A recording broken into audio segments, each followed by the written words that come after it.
Language and power. Now imagine, কল্পনা করি your aunt has recently visited you. তোমার aunt সম্প্রতি তোমার কাছে বেড়াতে এসেছে. During her visit, he had a conversation with her about presentation skills. এবং তিনি তোমার সাথে একটা কনভারসেশন করলেন যেটা কি সম্পর্কে প্রেজেন্টেশন স্কিল বা উপস্থাপনা দক্ষতা সম্পর্কে and the speeches of your aunt is there সেই স্পিচটা আন্টের যে কথোপকথন এই কনভারসেশনের যে বক্তৃতা আর গিভেন বিলো সেটা নিচে দেওয়া হলো read them carefully to write your own speeches after your aunt speeches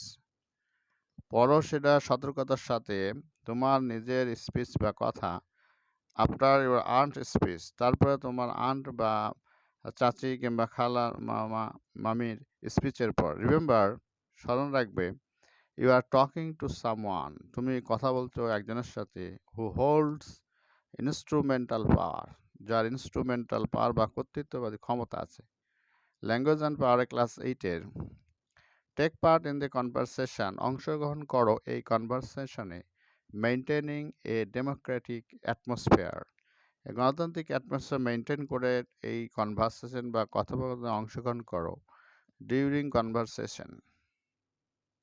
কনভারসেশনের সময় এখানে কল্পনা করো তোমার চাচি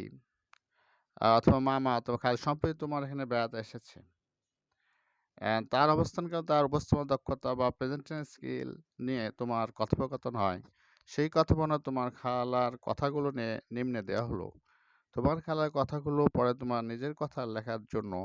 ভালোভাবে পড়ো মনে রাখো তুমি একজনের সাথে কথা বলছো যিনি ইনস্ট্রুমেন্টাল পাওয়ার ধারণ করেন গণতান্ত্রিক পরিবেশ বজায় রেখে কথোপকথনে অংশগ্রহণ করো Now imagine your aunt has recently visited you and during her visit he had a conversation with her about presentation skills and the species of your aunt is that conversation are given below. Read them carefully to write your own speeches. Speech মানে কথা এখানে after your aunt's speech. Remember, Shankar, you are talking to someone who holds instrumental power. যার কর্তৃত্ব বা instrumental power আছে ক্ষমতা আছে take part in the conversation. take part মানে অংশগ্রহণ করা Substance maintaining democratic atmosphere during conversation. যেমন aunt বলছে হাই ডুইং সামথিং সিরিয়াস তুমি কোনো সিরিয়াস কিছু করছো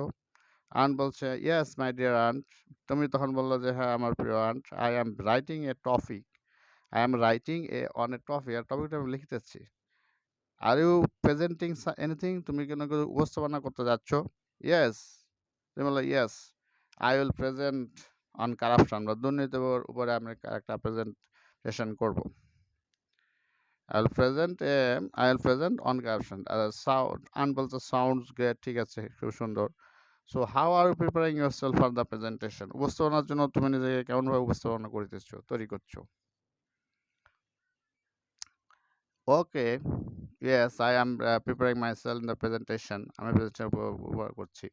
এভাবে লিখতে পারো থ্যাংক ইউ তারপর ইয়েস সাউন্ড গ্রেট ঠিক আছে you are presenting yourself in the presentation উপস্থাপনা করো ইয়েস সে তুমি বললো যে yes I am preparing myself on the presentation topic ওই প্রেজেন্টেশন টপিক অবস্থান টপিক আমি নিজেকে প্রস্তুত করিতেছি ওকে ডু ইউ থিঙ্ক তুমি কি মনে করো these are enough to be a better presentation aunt বললো যে তুমি কি মনে করো এইগুলোই হচ্ছে যথেষ্ট ভালো প্রেজেন্টেশন করা প্রেজেন্টার হওয়ার জন্য no but I am preparing আমি চেষ্টা করছি to be a better presenter হওয়ার জন্য চেষ্টা করছি আন্ট বললো হম ঠিক আছে ইন মাই ওপিনিয়ন আমার মতে you should talk to a teacher তোমার টিচারের সাথে কথা বলা উচিত বিসাইড দ্যাট তাছাড়াও ইউ ক্যান অলসো রিড তুমি বলতে পারো some authentic original write up on the topic এই বড় যেসব টপিক আছে অথেন্টিক অরিজিনাল সেই রাইট আপ সেই লেখাগুলো করতে পারো তখন তুমি বললো ইয়েস অল রাইট ওকে আন বললো ইয়ে also practise as many times as possible যতদূর সম্ভব ততদূর তুমি প্র্যাকটিস করো it will help you to be confident তোমাকে আস্থাশীল বা বিশ্বাসী হতে তোমাকে সাহায্য করবে yes I my dear aunt happy aunt and বলো take care thank you very much please subscribe this channel